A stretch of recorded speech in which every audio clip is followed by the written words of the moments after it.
इसमें मेरे लिए क्या है?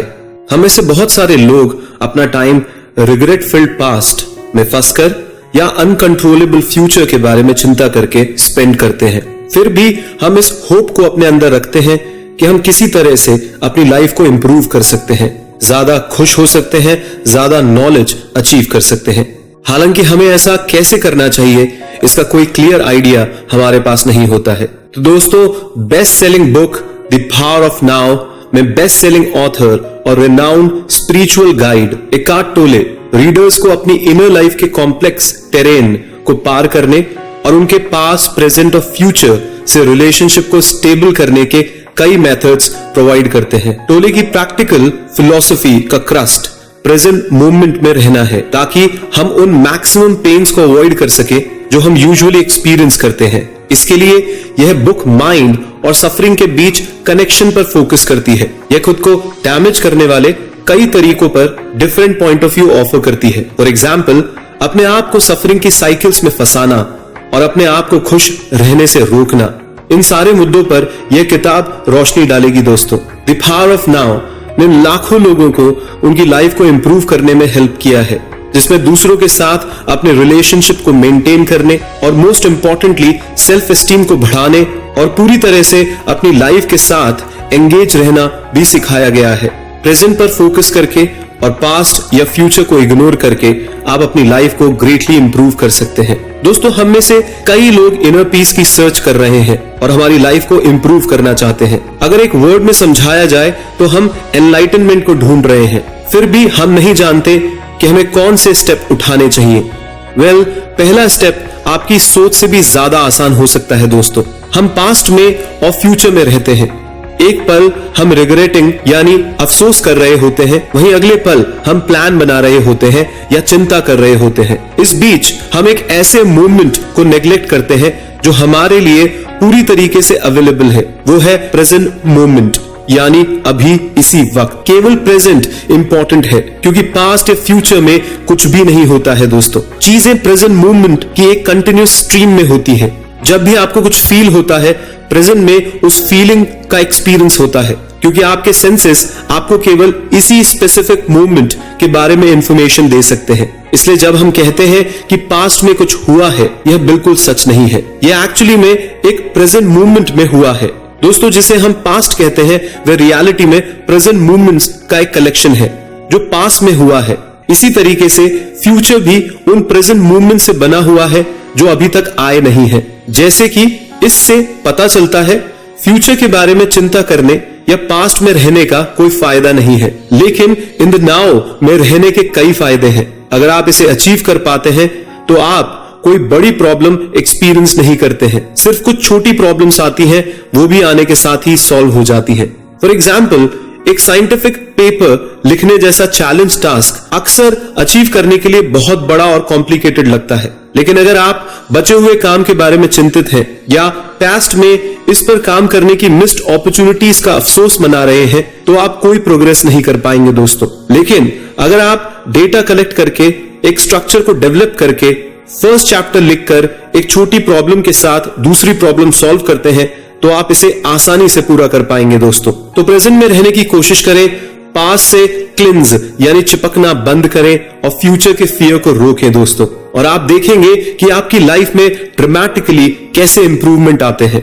आपके एक पार्ट को सरवाइव करने के लिए पेन की जरूरत होती है, और यह आपके एक्सपीरियंस किए गए ज्यादातर पेन को क्रिएट करता है। दोस्तों, मान ले कि आप प्रेजेंट में रहते हैं और पास्ट या फ्यूचर के बारे में परेशान नहीं होते हैं, लेकिन तब क्या होगा जब आप पेन को एक्सपीरियंस करेंगे? यदि प्रेजेंट मोमेंट में आप पेन महसूस कर रहे हैं, तो आप फिजिकल और इमोशनल सफरिंग्स दोनों से कैसे डील कर सकते हैं? आइए इसका सॉल्यूशन सुनते हैं। दोस्तों, पेन उन एक्सटर्नल थिंग्स के लिए एक सेल्फ क्रिएटेड इनर रेजिस्टेंस से ज्यादा कुछ नहीं है जो आप बदल नहीं सकते हैं। जब आप चीजों के साथ अनसैटिस्फाइड होते हैं, फिर भी उन्हें बदलने के लिए पावरफुल फील नहीं करते, तो आपको पेन का एक्सपीरियंस होता है। पेन इमोशनल लेवल पर खुद को एक नेगेटिव फीलिंग के रूप में रिप्रेजेंट करता है, क्योंकि आप पास्ट और फ्यूचर के बारे में बहुत कुछ सोचते हैं दोस्तों, लेकिन केवल प्रेजेंट में ही रह सकते हैं। इस कारण से आप कई ऐसी चीजें बदल नहीं सकते जिनसे आप अनहैप्पी हैं, और यह आपके अंदर चीजों के लिए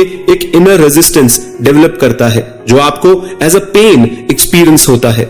सेल्फ क्रिएटेड पेन का एक और एस्पेक्ट पेन बॉडी है, खुद का एक हिस्सा जो आपको पेन फील करने के लिए जरूरी है ताकि वह सरवाइव कर सके। क्योंकि पेन बॉडी आपके पेनफुल एक्सपीरियंस से ही बनी है, इसलिए जब भी आप पेन एक्सपीरियंस करते हैं तब ये बढ़ता है और स्ट्रांग हो जाता है, इसलिए आपको सैड और मिजरेबल बनाने की कोशिश करता है। दोस्तों, ये साइकिल बहुत लंबे टाइम तक जारी रह सकती है, तब तक जब तक फाइनली पेन आपके लिए एक इंपॉर्टेंट हिस्सा ना बन जाए या आप अपने पेन बॉडी से पूरी तरीके से आइडेंटिफाई ना कर लिए जाएं। क्योंकि पेन आपकी लाइफ का एक इंपॉर्टेंट हिस्सा बन चुका होगा जब आप इसे जाने देने से डरेंगे, क्योंकि ऐसा करने से आपकी खुद की आइडेंटिटी रिस्क में आ जाती है दोस्तों, और ऐसा जोखिम हम नहीं उठाना चाहते। फॉर एग्जाम्पल, जब कोई आपको परेशान या फ्रस्ट्रेट करता है और आपको गुस्सा आ रहा है तो आपकी पेन बॉडी कंट्रोल ले लेती है। एंगर आपकी सोचने की एबिलिटी को कवर कर लेता है और रैशनली एक्ट करके यह आपको और ज्यादा पेन की ओर ले जाता है। यहां तक कि हमारे को यह लगने लग जाता है कि पेन एक्सटर्नली आता है, पर दोस्तों यह फैक्ट है कि ज्यादातर एंगर सेल्फ क्रिएटेड होता है और यह अंदर से आता है।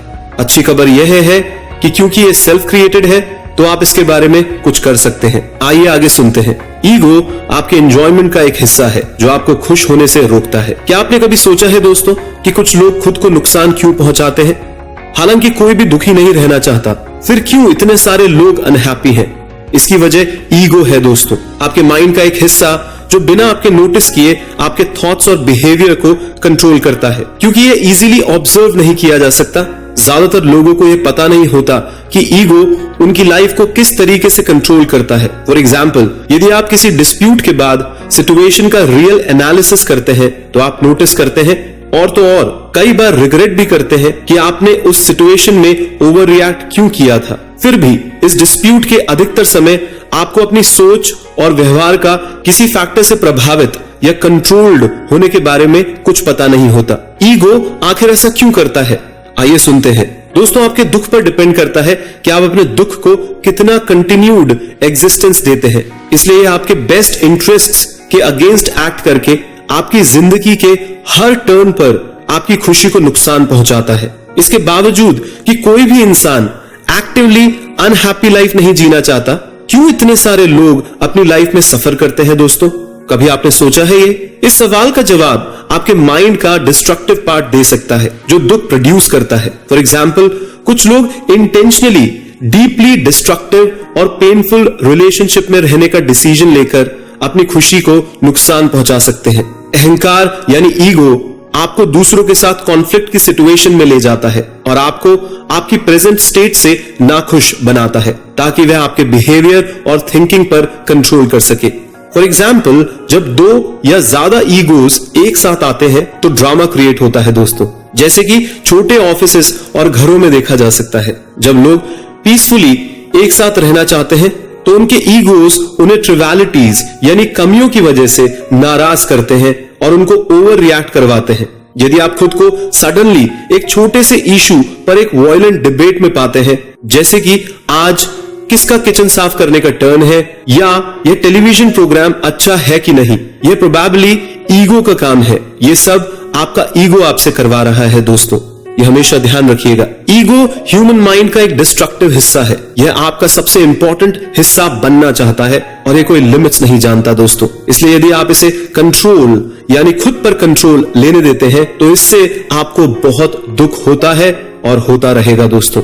यदि आप एक रिचर और ऑलमोस्ट पेनलेस लाइफ चाहते हैं तो अपने माइंड से अलग होकर अपनी बॉडी पर फोकस करें। दोस्तों, ईगो की फाड़ उन कई कारणों में से एक है जो आपको आपके माइंड से खुद को अलग करने और अपनी बॉडी पर ज्यादा फोकस देने की इंपॉर्टेंस को एस्टैब्लिश करती है। दरअसल ग्रेट टीचर्स ने माइंड के बजाय बॉडी पर फोकस करने के इंपॉर्टेंस के बारे में बात की है। पर ऐसा क्यों है? क्योंकि दोस्तों, माइंड ही है जो आपके पेन के लिए सबसे ज्यादा रिस्पॉन्सिबल है। मैं फिर से इसको रिपीट करता हूं दोस्तों, माइंड ही है जो आपके पेन के लिए सबसे ज्यादा रिस्पॉन्सिबल है। माइंड लगातार पास्ट की मेमोरीज या फ्यूचर की प्लानिंग बनाकर आपकी पूरी लाइफ को रिग्रेटफुल मेमोरीज और चिंतित करने वाले फ्यूचर सिनेरियो से भर देता है। ऐसा करके यह आपको प्रेजेंट में रहने से रोकता है दोस्तों। इसका नतीजा यह होता है कि क्योंकि आप अपने पास्ट या फ्यूचर को बदल नहीं सकते हैं, तो आप उन चीजों के बारे में लगातार चिंतित रहते हैं जिन्हें आप पॉसिबली चेंज नहीं कर सकते हैं। और यही मेन फैक्टर है जो पेन को लीड करता है।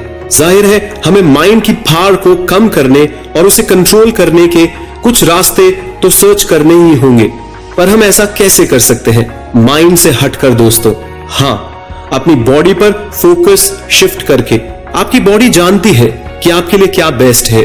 अपनी बॉडी को सुनकर आप इसकी एक क्लियर इमेज बना सकते हैं कि आपकी लाइफ में क्या इंपॉर्टेंट है। जीसस ने बॉडी की इंपॉर्टेंस के बारे में अक्सर बात की थी और इसे कई प्रोवर्ब्स और एल्गोरीज वे में भी यूज किया है।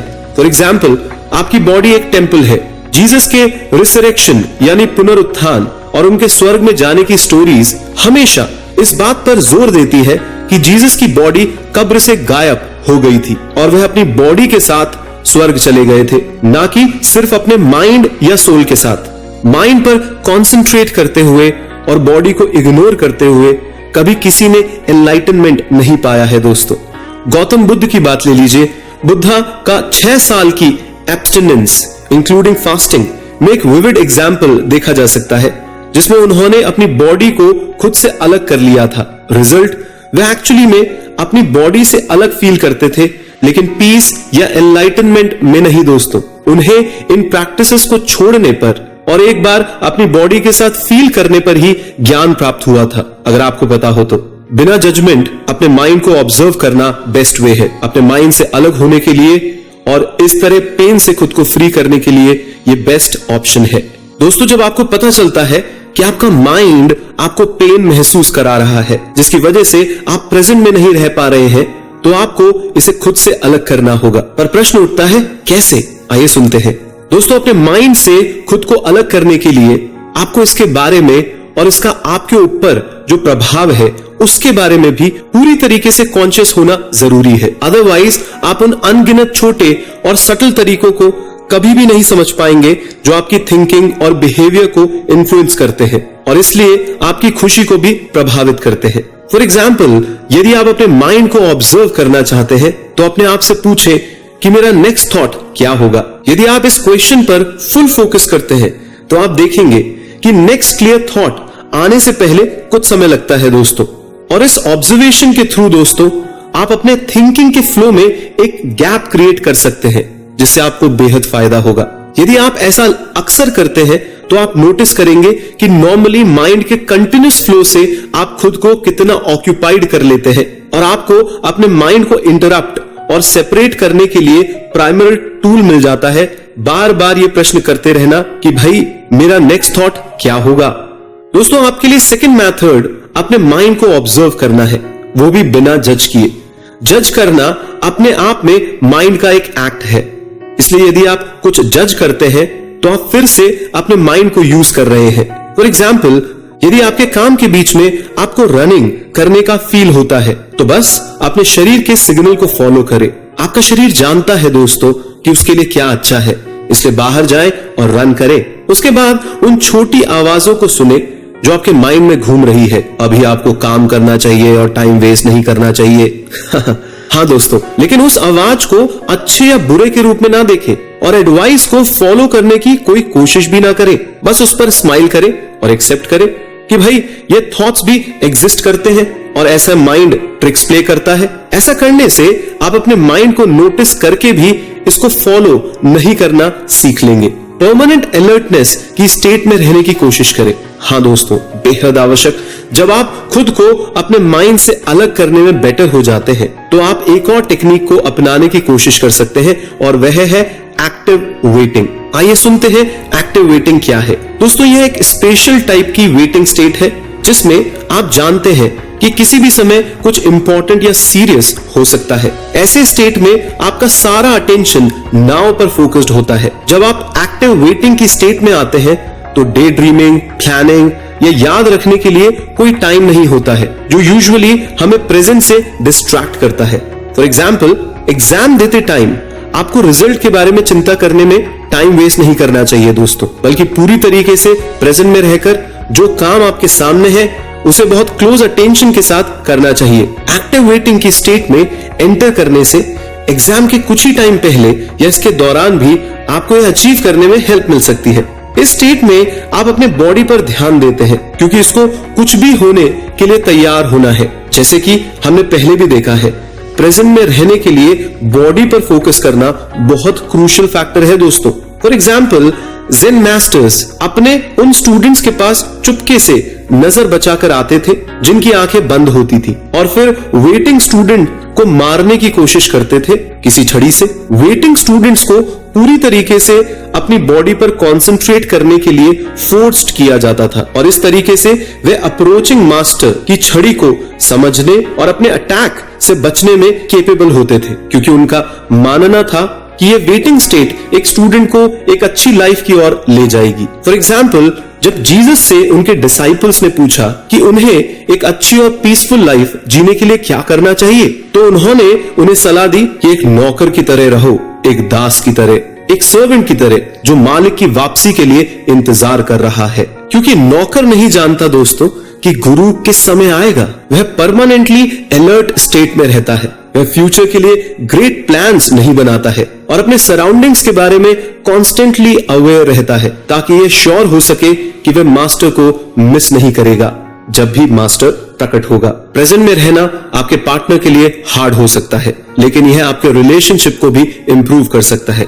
दोस्तों, प्रीवियस स्टेप्स को फॉलो करने के बाद अब आप प्रेजेंट में जी रहे हैं और अब पूरी तरीके से अपने माइंड पर डिपेंडेंट नहीं है। लेकिन ये कैसे आपके डेली रूटीन्स को चेंज कर देगा? फॉर एग्जाम्पल, आपके रिलेशनशिप को आइए सुनते हैं।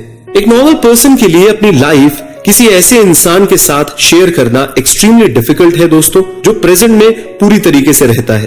प्रेजेंट में नहीं रहने वाले पर्सन का ईगो प्रॉब्लम्स को फीड करेगा, ये तो आप भी समझते हैं। जबकि जो पर्सन प्रेजेंट में रहता है, उसकी कामनेस और पीस को खतरे के रूप में एक्सपीरियंस किया जा सकता है उन लोगों द्वारा जो ईगो स्टेट में रहते हैं। नॉन प्रेजेंट अवस्था में जो लिविंग पर्सन रह रहे हैं, उनका ईगो प्रॉब्लम को क्रिएट करता है और सिचुएशन पर रिएक्ट करता है। फॉर एग्जाम्पल, दूसरों की इंसल्ट करके, पीस को डिस्टर्ब करने के लिए एक इशू पर बहस करके, या पास्ट इंसिडेंट्स का लगातार रेफर करते हुए उन्हें प्रेजेंट से बाहर निकालने के लिए उकसाना, ये ज्यादातर जो नॉन प्रेजेंट में रहते हैं लोग वो करते रहते हैं। तो इस स्टेट में क्या करना चाहिए? यहाँ एक एनालॉजी के साथ बेस्ट आंसर दिया गया है दोस्तों, आइए सुनते हैं। जैसे कि अंधेरा प्रकाश के पास नहीं रह सकता, वैसे ही ईगो से कंट्रोल्ड एक पर्सन के लिए बहुत लंबे समय तक के लिए एक प्रेजेंट में रहने वाले पर्सन जो अवेयर रहता है और जो बॉडी पे ज्यादा ध्यान देता है, माइंड पे नहीं देता है, के साथ जीना थोड़ा डिफिकल्ट ही हो जाता है। जैसे अंधेरे का रोशनी के साथ जीना तो नामुमकिन सा ही होता है दोस्तों। स्ट्रॉन्ग ऑपोजिट्स क्लोज प्रॉक्सिमिटी में एग्जिस्ट नहीं हो सकते। यदि आप अंधेरे में एक जलती हुई मोमबत्ती रखते हैं तो अंधेरा स्वयं ही गायब हो जाता है। तो अगर आप आग में पानी डालते हैं तो आग तो बुझ ही जाएगी ना दोस्तों। लेकिन आपको यह भी समझना है कि अगर आप इसे सही तरीके से करते हैं तो प्रेजेंट में रहना आपके रिलेशनशिप को भी काफी इंप्रूव कर सकता है। आप अपने पार्टनर को बदलने, क्रिटिसाइज करने या चेंज की कोशिश करने में सफल होंगे और उसे एक इंडिपेंडेंट पर्सन के रूप में देखेंगे दोस्तों। तो यदि आप प्रेजेंट में रहते हैं तो आपके साथ रहना आपके पार्टनर के लिए बहुत डिफिकल्ट तो हो सकता है, पर यह आपके रिलेशनशिप के लिए एक नया टेस्ट भी बन सकता है दोस्तों। हालांकि लॉन्ग रन में यह आपके पार्टनर और आपके रिलेशनशिप के लिए पॉजिटिव चेंज की एक ग्रेट अपॉर्चुनिटी ऑफर भी कर सकता है, क्योंकि आप भी तो अपने पार्टनर को बदल सकते हैं और जो पार्टनर प्रेजेंट में नहीं रह रहा है उसको प्रेजेंट में रहने के लिए इंस्पायर कर सकते हैं अपने बदले हुए पॉजिटिव बिहेवियर के थ्रू। सभी पेन अवॉइडेबल नहीं है। प्रेजेंट में सरेंडर करने का मतलब यह नहीं है कि सैड या हर्टफुल फीलिंग को इग्नोर किया जाए। दोस्तों, बेहद इंपॉर्टेंट पॉइंट समझा रहा हूं, ध्यान से सुनिएगा। भले ही यदि आप प्रेजेंट में पूरी तरीके से रहते हैं, सैडनेस और पेन की कुछ फीलिंग्स अनअवॉइडेबल है दोस्तों, लेकिन आपको उनके साथ क्या करना चाहिए? क्या बस उन्हें सरप्रेस कर देना चाहिए या प्रिटेंड करते रहना चाहिए कि सब कुछ ठीक चल रहा है, सब कुछ ठीक चल रहा है, जैसे हम बोलते हैं all is well, all is well, all is well. दोस्तों, ये एक बहुत अच्छा आइडिया नहीं है। आइए इसके सॉल्यूशन को डिटेल में समझते हैं। हालांकि दोस्तों यह सच है कि बहुत सारे पेन सेल्फ क्रिएटेड होते हैं, पर इसका मतलब यह नहीं है कि हमने ही इसे बनाया है। अनअवॉइडेबल पेन का एक अच्छा एग्जाम्पल है वो लोग जो अपने डिस्ट्रक्टिव माइंड से हमें परेशान करते हैं। इसका एक और एग्जाम्पल हम किसी लव्ड वन की डेथ से ले सकते हैं, क्योंकि आप ज्ञान या एनलाइटनमेंट को अपने सभी नोन लोगों को नहीं दे सकते हैं, तो वो लोग अपने डिस्ट्रक्टिव माइंड से आपको परेशान करते रहेंगे, और ऐसे ही आप सर्टेनली डेथ को भी नहीं रोक सकते। तो इस तरीके के पेन क्लियरली अनअवॉइडेबल पेन कहलाते हैं दोस्तों। तो हम क्या कर सकते हैं इन सिचुएशन में, आइए सुनते हैं। दोस्तों, जब आप कुछ दर्दनाक एक्सपीरियंस करते हैं और वो आपके रियल पेन का कारण बनता है, तो आप उसे वो जैसा है उसे वैसे स्वीकार करिए, यानी कि एक्सेप्ट करिए। फॉर एग्जाम्पल, यदि आपके किसी क्लोज पर्सन की डेथ हो जाती है तो आप सर्टेनली उदास फील करेंगे, लेकिन अगर आप इसे किसी ऐसे चीज के रूप में एक्सेप्ट करते हैं जिसे बदला नहीं जा सकता, तो आप नीडलेस सफरिंग से बच पाएंगे। सैड रहना एक नेचुरल फीलिंग है दोस्तों, आपको इसके लिए गिल्ट या अशेम्ड होने की जरूरत नहीं है। चीजें जैसी हैं वैसी हैं। इसका मतलब यह एक्सेप्ट करना है कि आप कॉन्स्टेंटली यह सोचकर अपना टाइम वेस्ट नहीं करते कि चीजें या सिचुएशंस डिफरेंट होती। ध्यान रखिएगा, मैं वापस दोहराऊंगा। इसका मतलब यह एक्सेप्ट करना है कि आप कॉन्स्टेंटली यह सोचकर अपना टाइम वेस्ट नहीं करते कि चीजें या सिचुएशन डिफरेंट होती। काश वो ऐसा नहीं होता, काश उसकी डेथ नहीं होती, ऐसा सोच सोचकर आप अपना टाइम वेस्ट नहीं करते हैं। तो दोस्तों, प्रेजेंट में होने से आप अपनी लाइफ में अधिकतर पेन से बच सकते हैं, लेकिन सारे पेन से नहीं। इनके अलावा प्रेजेंट में रहने का मतलब पेन को इग्नोर करना या सप्रेस करना नहीं है। इसके बजाय यह आपको लाइफ के ऐसे डिफिकल्ट और पेनफुल फैक्ट्स को एक्सेप्ट करने के लिए इनर स्ट्रेंथ प्रोवाइड करता है। प्रेजेंट को सरेंडर करने का मतलब यह नहीं है कि आप एक पैसिव लाइफ जीना चालू कर दें।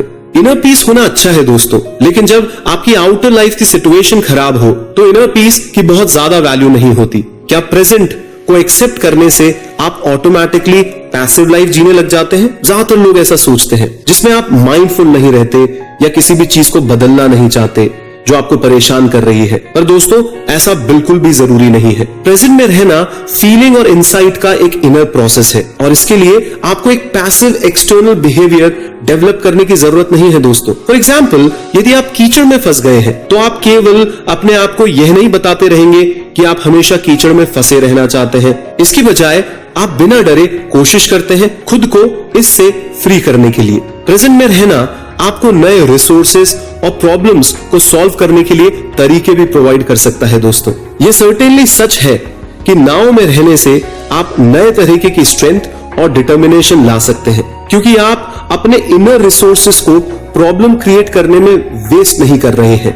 इनफैक्ट प्रेजेंट में रहने से आप एक्चुअली में किसी चीज को प्रॉब्लम की तरह नहीं देखते हैं, बल्कि इंडिविजुअल मैनेजेबल सिचुएशन की तरह देखते हैं, जिन्हें आप एक एक करके सॉल्व कर सकते हैं। यह आपको अधिक इफेक्टिव बनाता है दोस्तों। प्रेजेंट में रहने और प्रेजेंट को एक्सेप्ट करने का मतलब यह नहीं है कि आप एक पैसिव लाइफ के लिए कमिटेड हैं, या आप इसे बेटर करने के लिए बदलने की कोशिश नहीं करेंगे, बल्कि प्रेजेंट पर फोकस करके और पास्ट और फ्यूचर को उनकी जगह पर रखते हुए आप ये क्लियरली देख पाते हैं कि किसी भी मोमेंट में एक्चुअली क्या गलत हो रहा है, और आपके पास उन चीजों को बेहतर रूप से बदलने के लिए स्ट्रेंथ भी है कि नहीं। तो कितना क्लियर हो जाता है दिमाग जब हम प्रेजेंट में रहते हैं और अपना ध्यान अपनी बॉडी पे लगाते हैं, किसी को जज नहीं करते और चीजों को एक्सेप्ट करके चलते हैं। तो दोस्तों, फाइनल समरी में मैं आपको इस बुक का की मैसेज देना चाहूंगा। दोस्तों, इस बुक को पढ़कर आप जान गए होंगे कि मैं अपना जीवन कैसे बेहतर बना सकता हूं। पास्ट या फ्यूचर पर फोकस नहीं करें दोस्तों, प्रेजेंट में रहें और अपने आप को ओवर थिंकिंग माइंड से अलग करने की कोशिश करें। इस मेथड को फॉलो करने के बाद आपके दुख कम हो जाएंगे दोस्तों, और आपकी लाइफ निश्चित ही इंप्रूव होगी। दोस्तों, ये किताब थोड़ी डीप है। हाँ, ये थोड़ी डीप किताब है, इसको बार बार सुनिएगा। बहुत ही जबरदस्त किताब है दोस्तों। पर आप जितनी बार इस समरी को सुनेंगे उतनी बार आपको क्लैरिटी आएगी कि जिंदगी को कैसे जिया जा सकता है। एकार्ट टोले मॉडर्न मेडिटेशन के हीरो माने जाते हैं दोस्तों, फादर माने जाते हैं। ओपरा विनफ्री के गुरु भी माने जाते हैं मेडिटेशन के एकार्ट टोले। इस बुक ने क्रांति ला दी है दोस्तों, लोगों का दुनिया को देखने का नजरिया ही बदल दिया है। इस बुक को लाइटली मत लीजिएगा, इसको जस्ट अनदर बुक मत समझिएगा, इसको अपनी लाइफ फिलॉसफी के अंदर डालिएगा। दोस्तों, मेरी तो सिर्फ और सिर्फ यही शुभकामना है कि आप चैंपियन बने और अपनी लाइफ में बहुत तरक्की करें। बहुत बहुत धन्यवाद। तमाम हमारे व्यूअर्स से कहना चाहूंगा कि उड़ान एनजीओ एक ऐसी संस्था है जिसका एक ही लक्ष्य है कि सॉफ्ट स्किल्स ट्रेनिंग, यानी कि जिंदगी को कैसे बेहतर तरीके से जिए, ऐसे लाइफ मैनेजमेंट वीडियोस जन जन तक पहुंचाए फ्री ऑफ कॉस्ट। तो दोस्तों, आप इस चैनल को सब्सक्राइब करें, उड़ान एनजीओ चैनल को, और बेल बटन पे क्लिक करें। जो भी वीडियो हम इस चैनल पे अपलोड करेंगे उसका इंटीमेशन आप तक पहुंच जाएगा।